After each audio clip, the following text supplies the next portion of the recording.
Well, good morning and welcome to the GoPro adventure. I've tried GoPro before and didn't have a lot of success with it. I can't remember why not, but I've now got the creator's version. Thought it was rather appropriate, being a co-creative entity.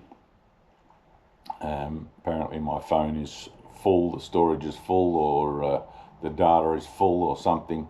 I'm not sure. I'm not very techie with telephones, which is usually what I use to make these videos.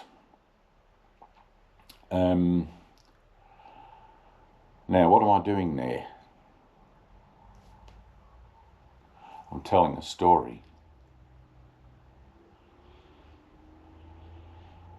The association that human beings have as temporal beings, temporal associations with each other and within their own framework, revolve around the idea of being storytellers.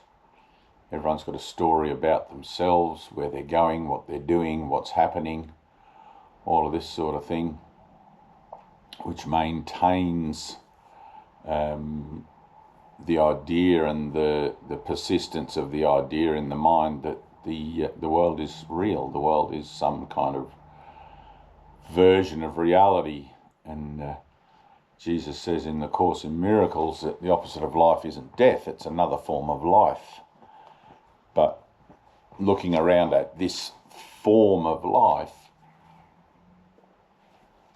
I've come to realise long ago that the idea of maintaining the capacity for storytelling, which only enforces the self-identity, the false identity, is not helpful, and it's something that really, personally, I'm letting go of. I very rarely these days find myself in any kind of conversation that isn't based around either the simple interactions in life of ordering food or getting through the day on a domestic level, or in particular doing these videos. The nature of conversation as a gap filler or as an identity enforcing mechanism, habit, is something that's fallen away to a great degree. I think in the idea of entertaining or allowing in new energy, in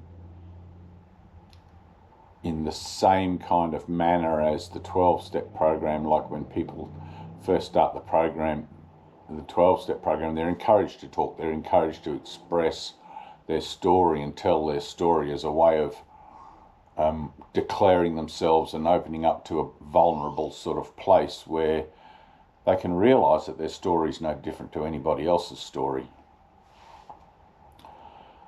And basically that's it. All stories are the same. They tell the story of a physical construct on the journey from being born to the grave and all of the particular things in between, which is actually all of the same things in between exactly. Everything here is death. So it doesn't matter what you're talking about death. It doesn't matter what proceeds from the mouth of man, it's going to hurt you. That's a biblical take. Jesus is asked about what food man should eat to be closer to God, and he replies very simply, it doesn't matter. So eat whatever's put before you, because it's not what you put into the mouth that can corrupt you, but every word that comes out of it. That's why you just keep your responses simple, yes and no. Any more than those, deception. So transitioning from the dualistic perspective of the world of mine and yours and good and bad and better and worse, healthy and sick, rich and poor and all of that, any of those sets of opposites, they're maintained through storytelling, they're maintained through identity maintenance, all of these sorts of things. And they're also very helpful in identifying opportunities for forgiveness.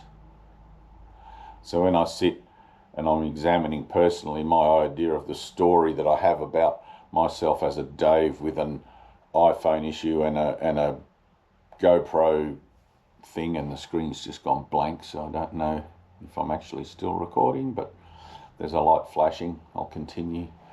When I look at those ideas about myself as an idea of self that way on the physical level, I'm talking about nonsense. I'm talking about an illusion. I'm talking about something whose purpose now is to learn to collapse time by letting go of storytelling, letting go of temporal association.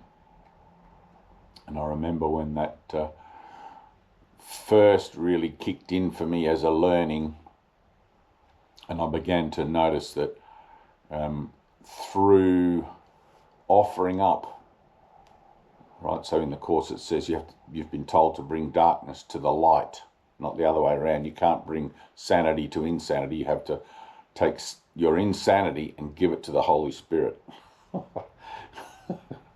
will either dismiss it, fix it, or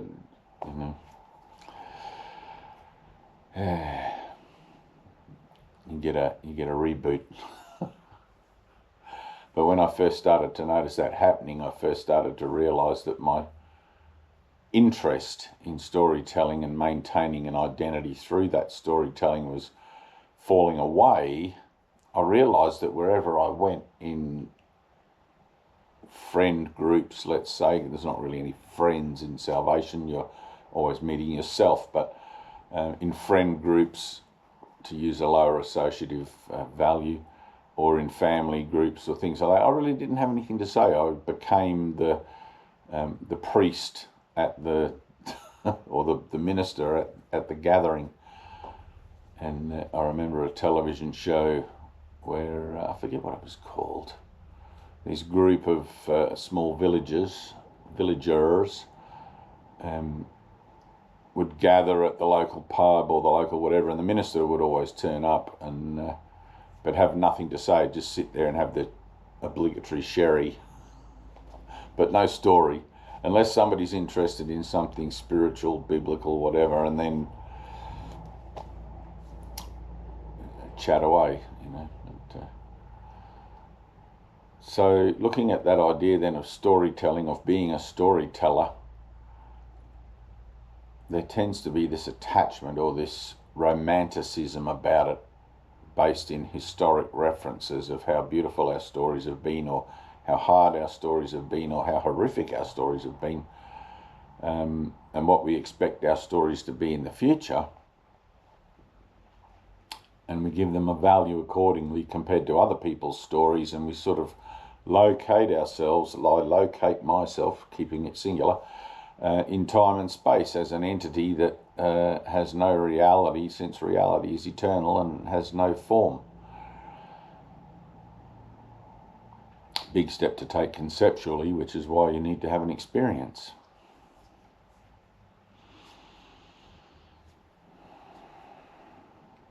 Realizing the value that I've given to my storytelling as a way to maintain the entity is really, or the identity of the entity, the entity identity.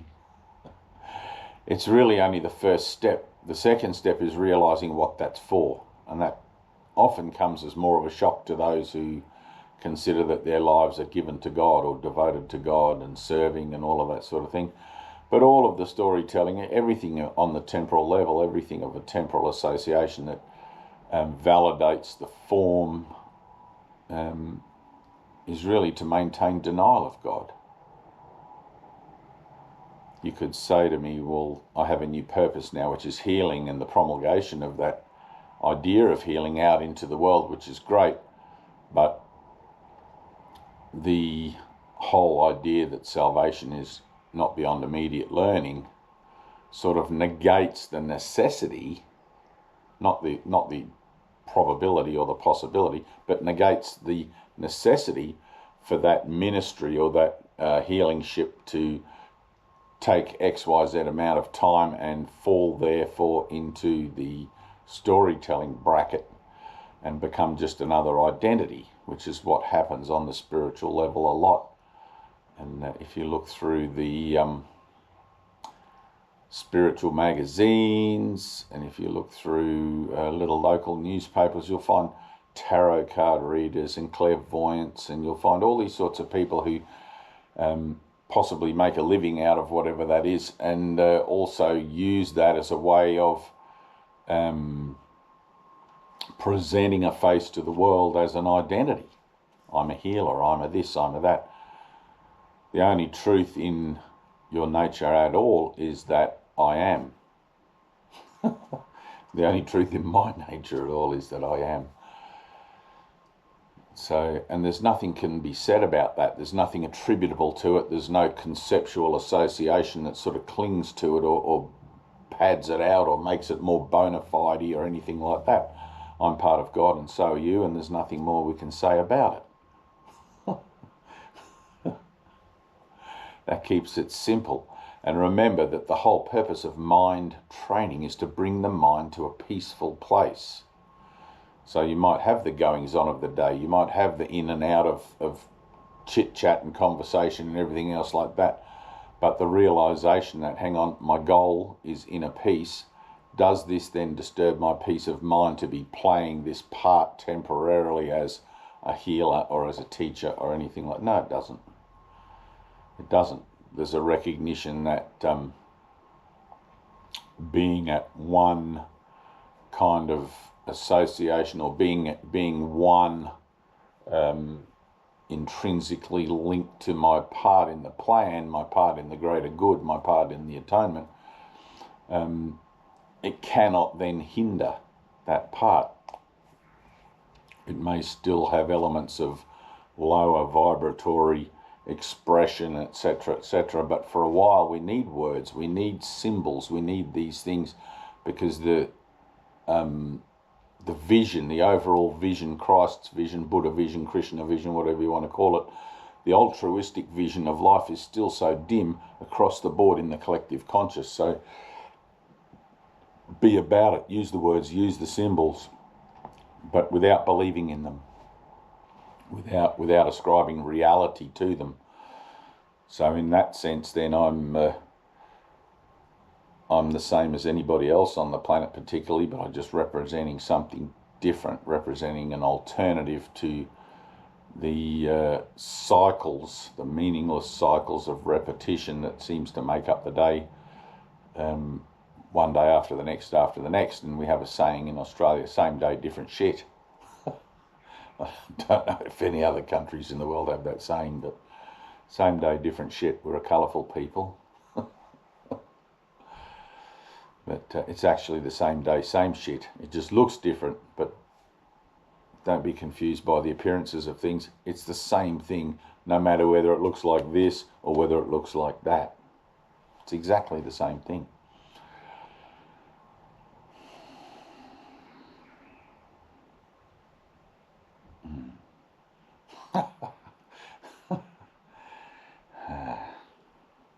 Thank you.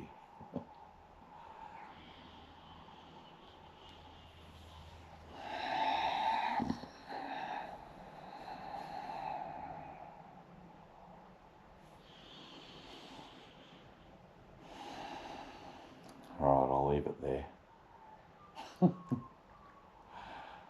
going to have to go through the old school ritual of another story. The old school ritual of extracting the card from the GoPro, putting it in the computer, uploading it to rather old style.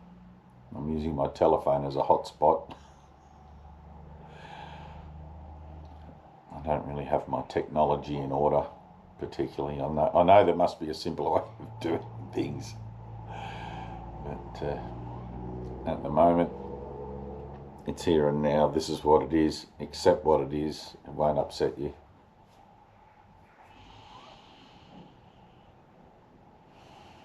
That's another whole video on its own. Acceptance. Acceptance of something at the total level allows for the energy to continue to move on again, and allows for that energy or that light in you to continue in its natural expression when you're defending yourself against something, and even subconsciously, but when you're defending yourself against something, you're always defending yourself against love. You know, I wasn't going to get into this, but it seems I am. Defending yourself against love, because love is everything. God is everything. Look at it as an energy.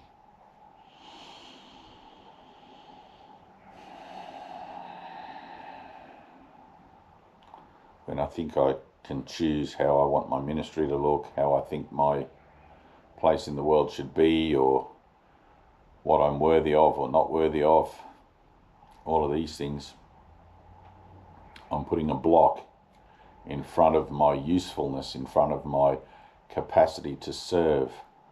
And I'm actually saying I don't want to serve, because my service is either unconditional, completely open, completely vulnerable, completely without limitation, or it's nothing at all. If I put one tether point down, if I attach myself to one idea about how things ought to look or whatever, then my mind's not open. I'm not keeping an open mind to the possibility of being of service, and therefore being able to teach, to learn in unlimited ways. And whilst the presentation of the opportunity will come around again, every time around it seems to be a little bit more insistent, because I denied it the last time.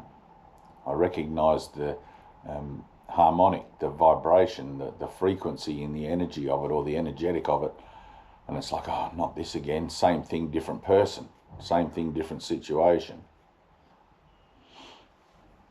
It becomes a little more insistent because I've failed to realise what I was doing with that energy the first time, allowing myself to be open with it, and put up a block, and now I have to double the block because there it is again.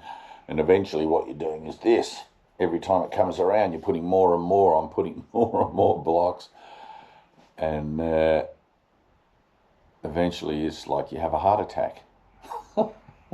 Something happens. I get so stressed out, I get, why does this keep happening to me? Stay open, stay in the yes, wow and thank you.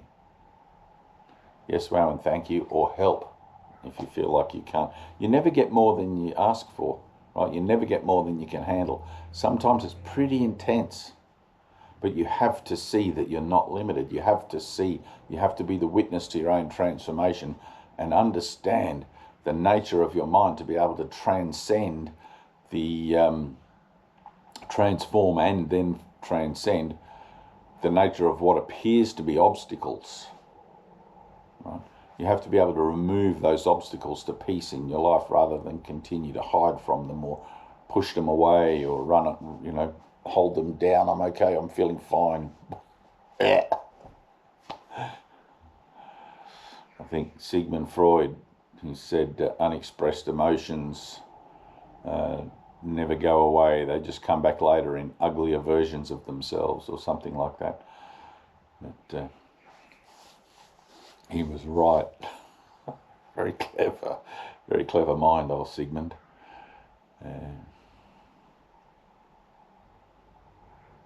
All right, I love you guys.